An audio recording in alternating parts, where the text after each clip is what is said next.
Before we jump into today's story, drop a quick comment to say hi, tell me your name, where you're watching from, and let me know if you're sticking around till the end.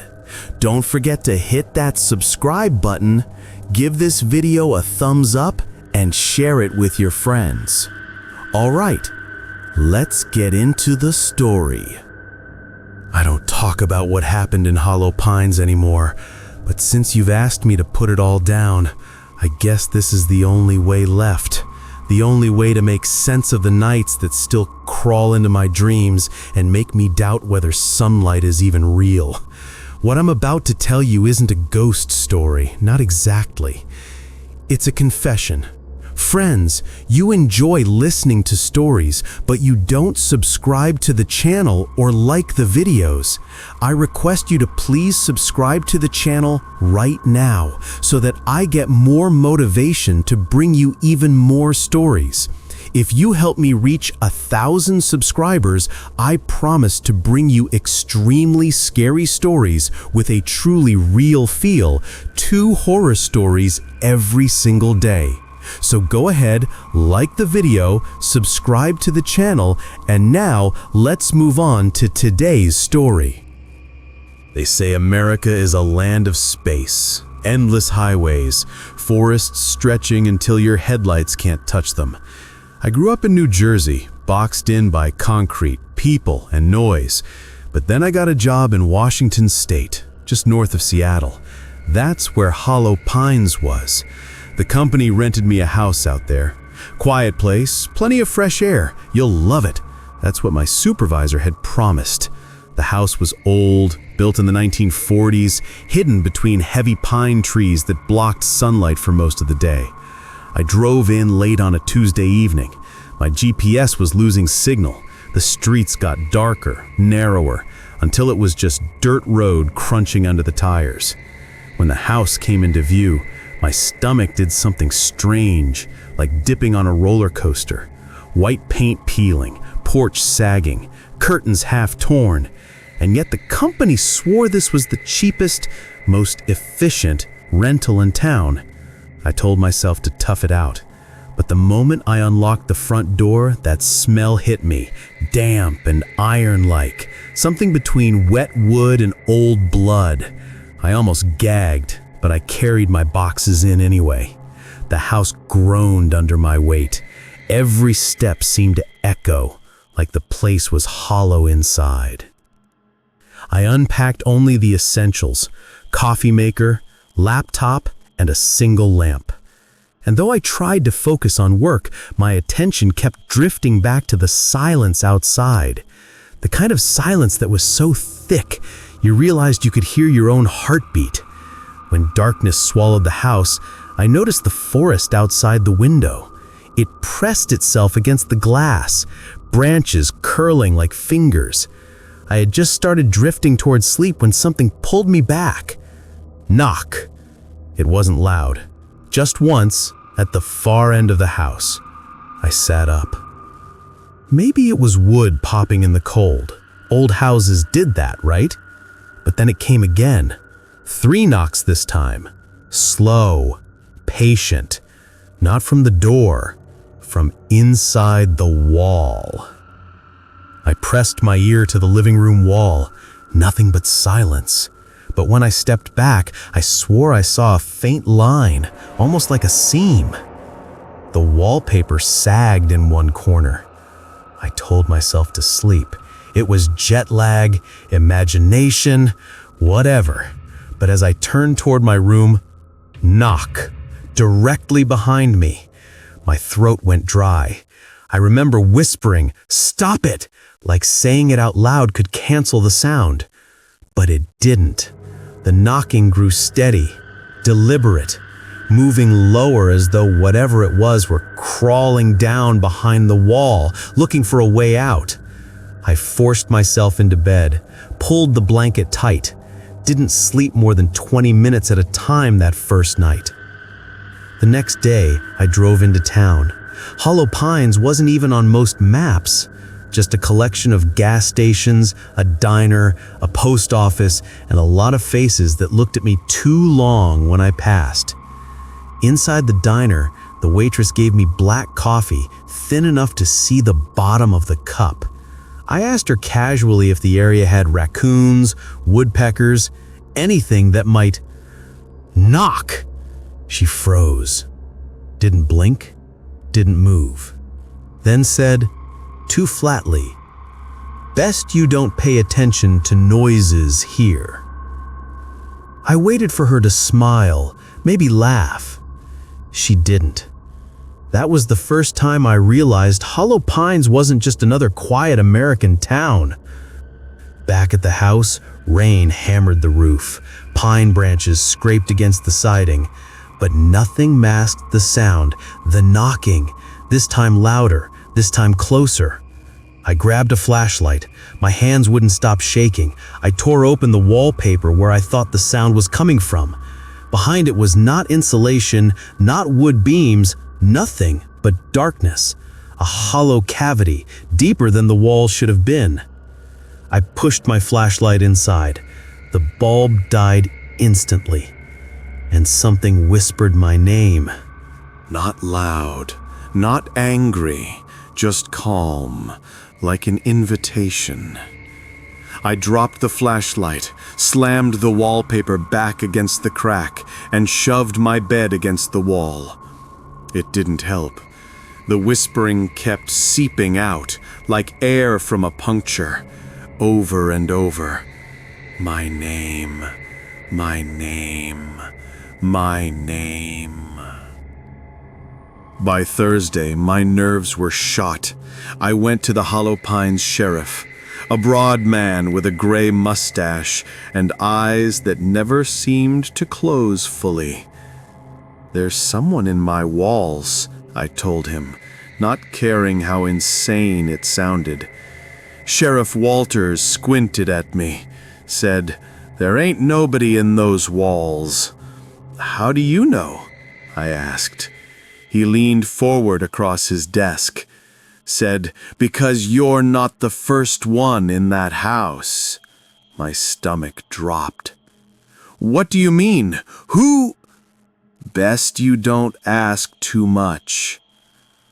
And that was it. He stood, held the door open for me like the conversation was finished. On my way out, I asked one more thing.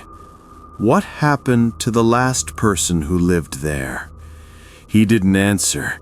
He just spat in the trash can and shut the blinds. That night, the knocking didn't wait until midnight. It started as soon as the sun set. The house vibrated with it. Ceiling, floorboards, even the glass in the windows trembled. I screamed at the walls, "What do you want from me?"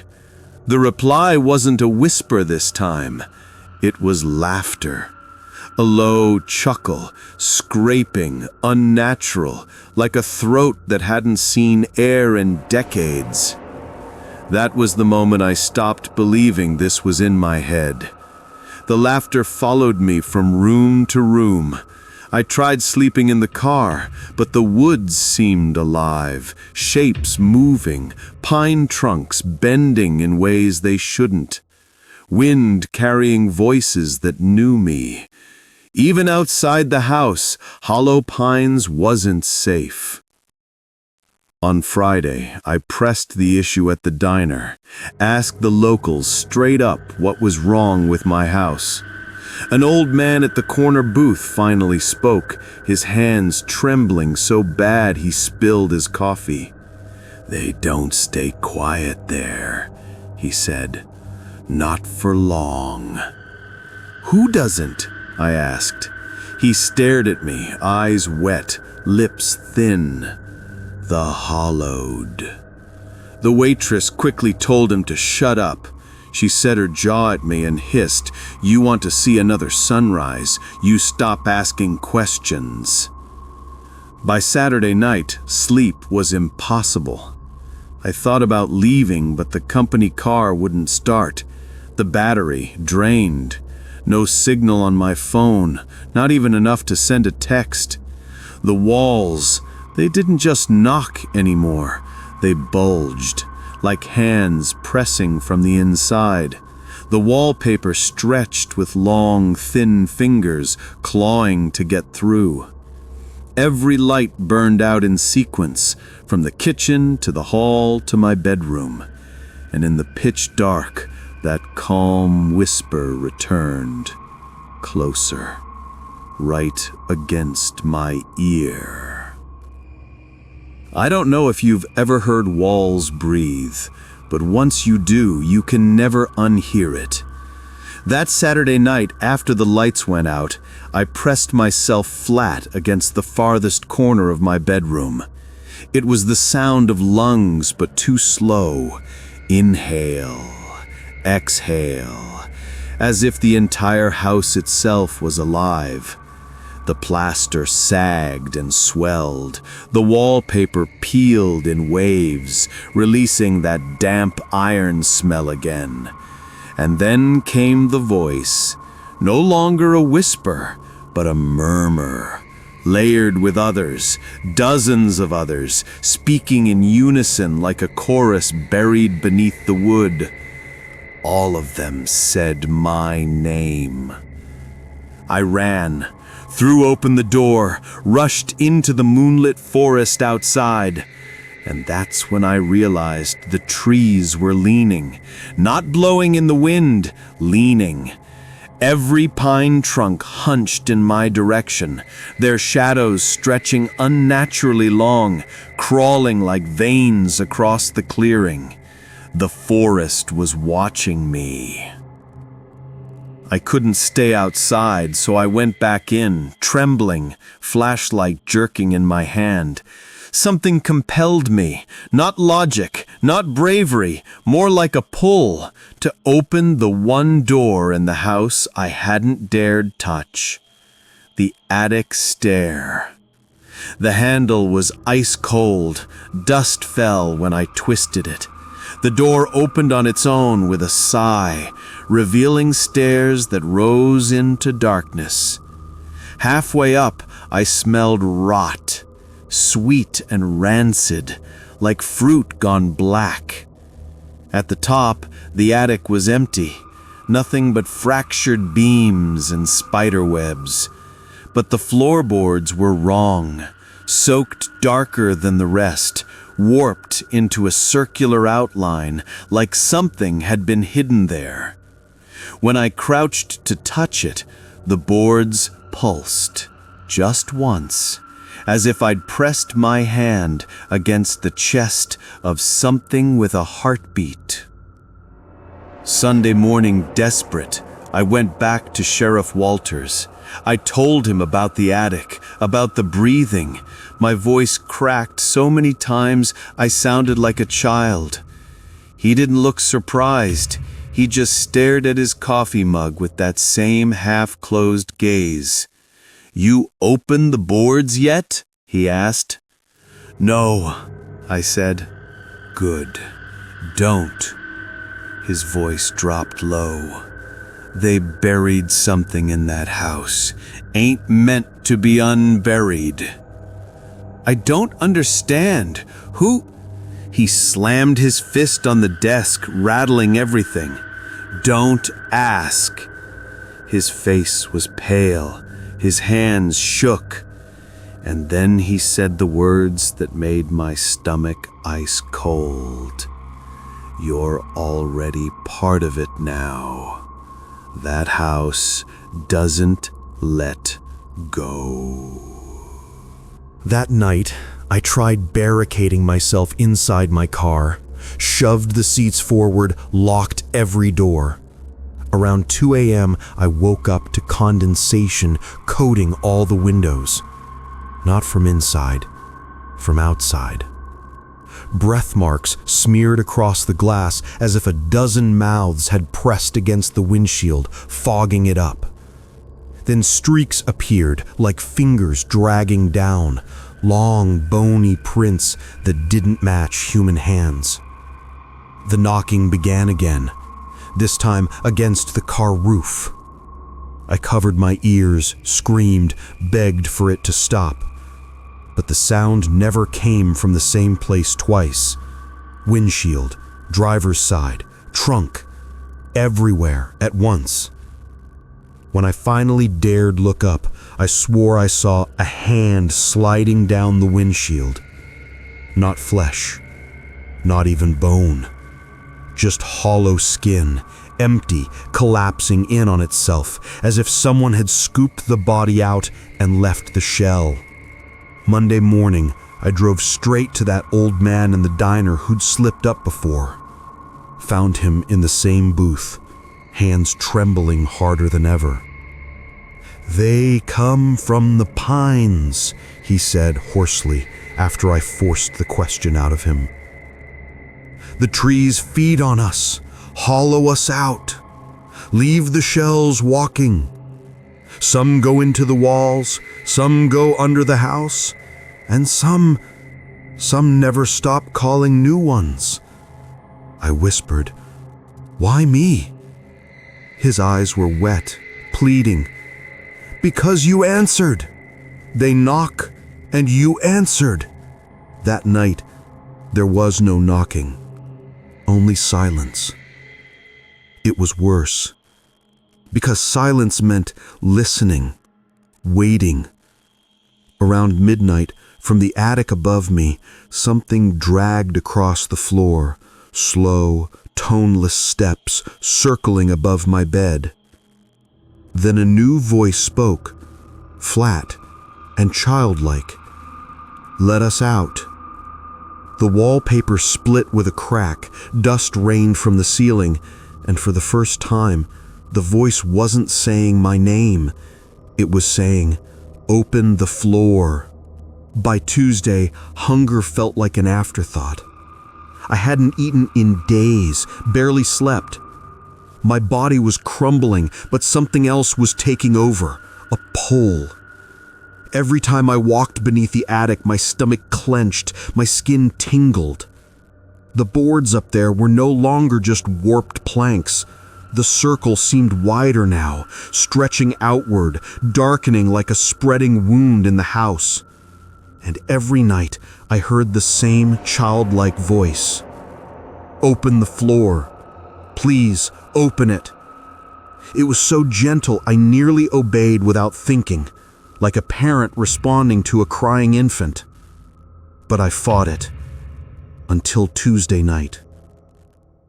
That night, I barricaded the attic door with a chair, sat awake on the couch, clutching a hammer like a weapon. Around midnight, the sound started. Scratching. First light, then faster.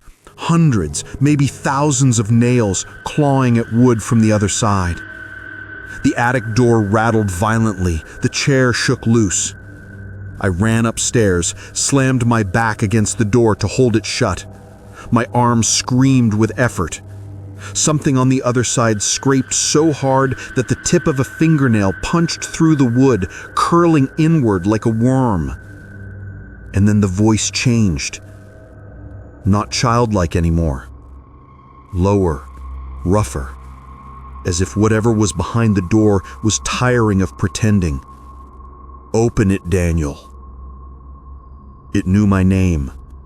The next morning, I stormed into Sheriff Walter's office, banging the counter so hard his coffee spilled. "What's in that attic?" I demanded. "You knew. You all knew." His jaw tensed, but his eyes darted toward the window like he already regretted I was even alive. Finally, he sighed. "Fine, you want it? It was a family.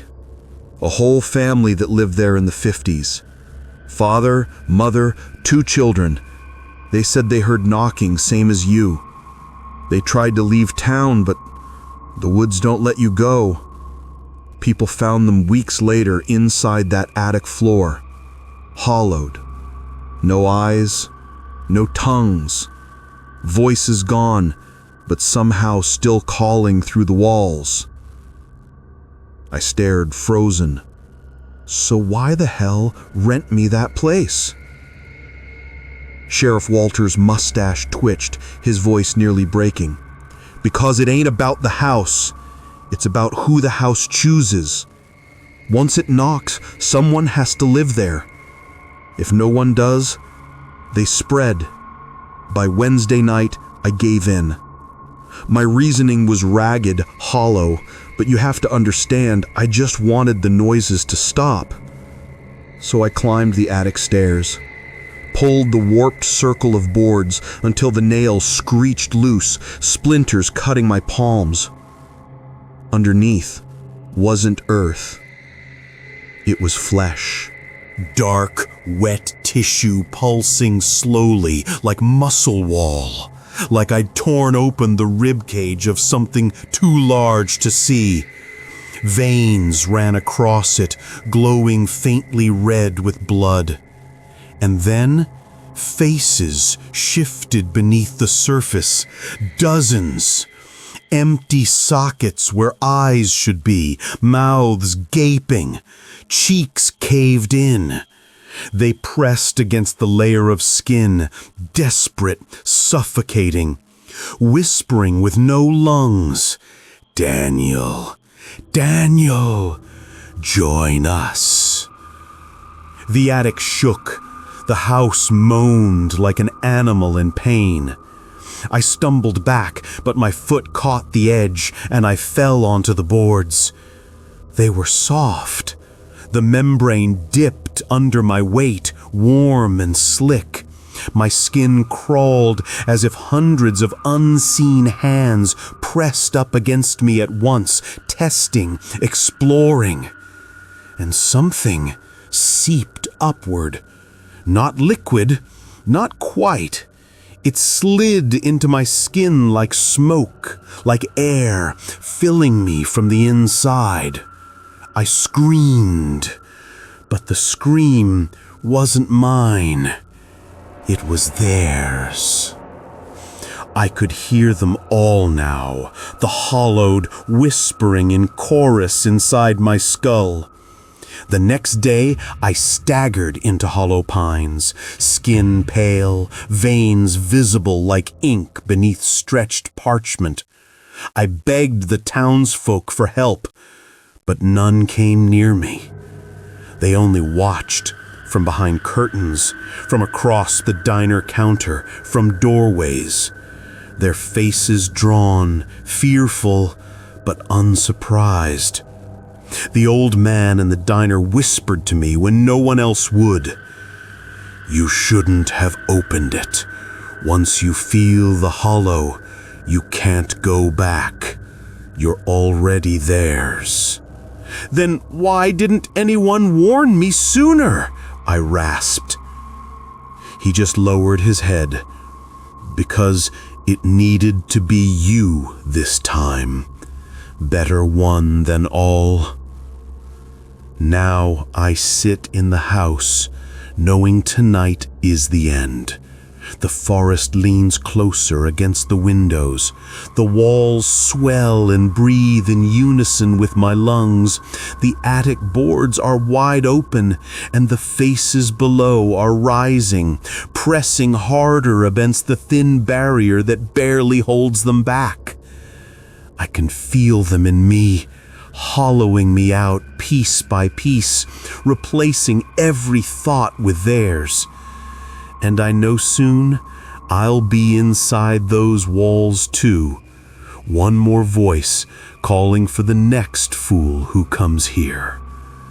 The last thing I remember writing is this: if you ever hear knocking that comes from inside the walls, don't answer.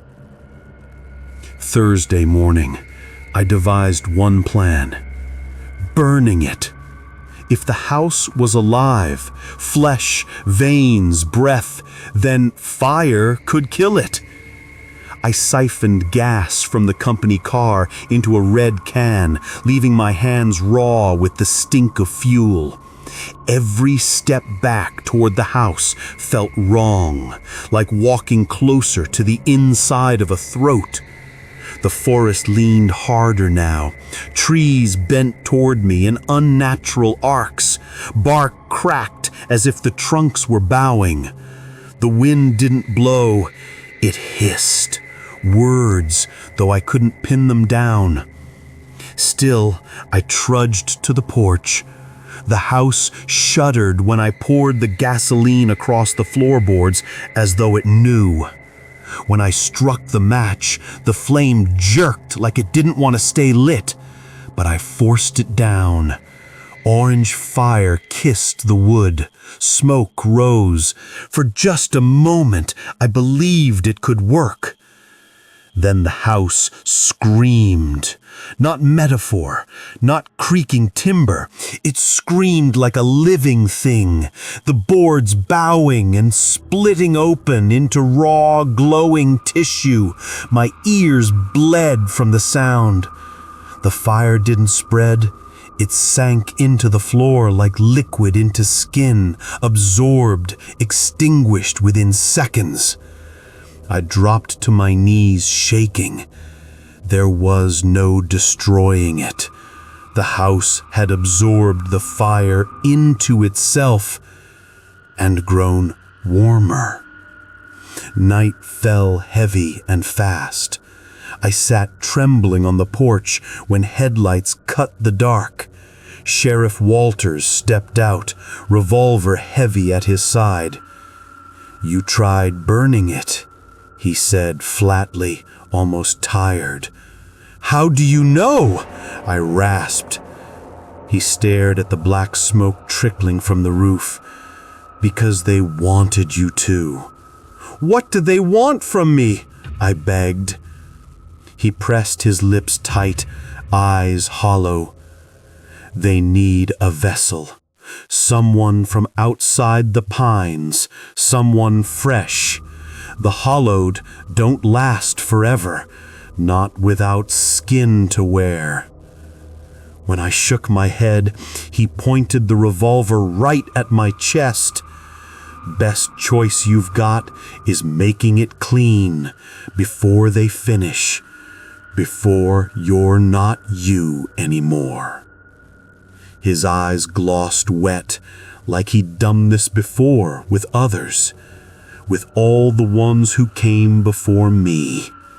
"You'd rather kill me?" I whispered. He didn't answer. He just lowered the gun, unable to pull the trigger. His jaw trembled. And then he walked back to his car, got in, and drove away, leaving me alone with them. That night, I stopped fighting. There was no fight left.